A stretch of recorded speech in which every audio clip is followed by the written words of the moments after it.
Game 2. Estamos no Akinator aqui. Eu vou pesquisar.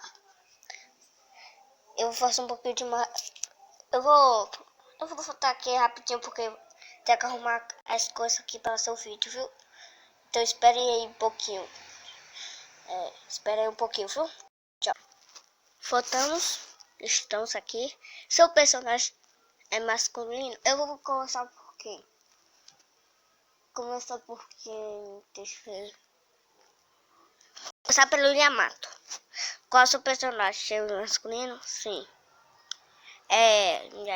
Seu personagem é real? Não. Seu personagem faz parte de um anime ou animação japonês? Sim. Seu personagem é de Naruto? Sim. Seu personagem tem cabelo preto? Sim. Seu personagem tem uma filha? Não. Seu personagem usa Sharingan? Não. Seu personagem é mau? Não. Seu personagem já morreu?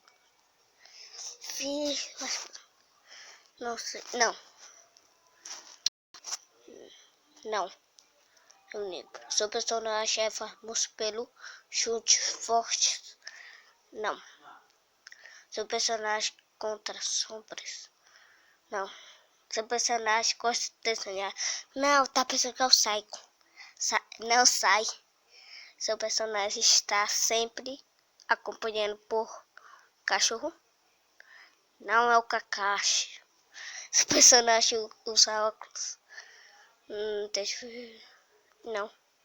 Seu personagem é um homem adulto? Sim. Seu personagem é um professor? Sim. Seu personagem perdeu os pais na infância? Não sei. Seu personagem usa canhoca? Oxi. Seu personagem usa caneco? Pode que não. Não sei o que é isso. Seu personagem construi coisa? Não. Seu personagem tem sobrancelhas bem grandes? Não. Tem? Não. O personagem é o capitão? Sim. Seu personagem cuida de crianças? Sim.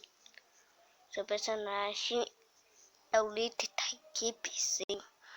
Seu personagem usa algo tipo de capacete na chapéu? Sim. Ela vai descobrir o Yamato. Seu personagem usa...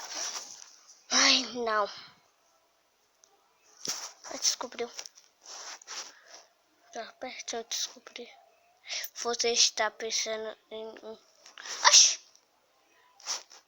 Não, oxi. What the fuck? É o Yamato. Ok. Hoje eu vou fazer vídeo novo, então como vou fazer? Tchau. Tchau, gente. Deixa o like, se inscreve no canal e ativa o sininho. Você faz em 3 segundos. 1, 2, 3. Deixa o like, se inscreve no canal e ativa o sininho. Tchau.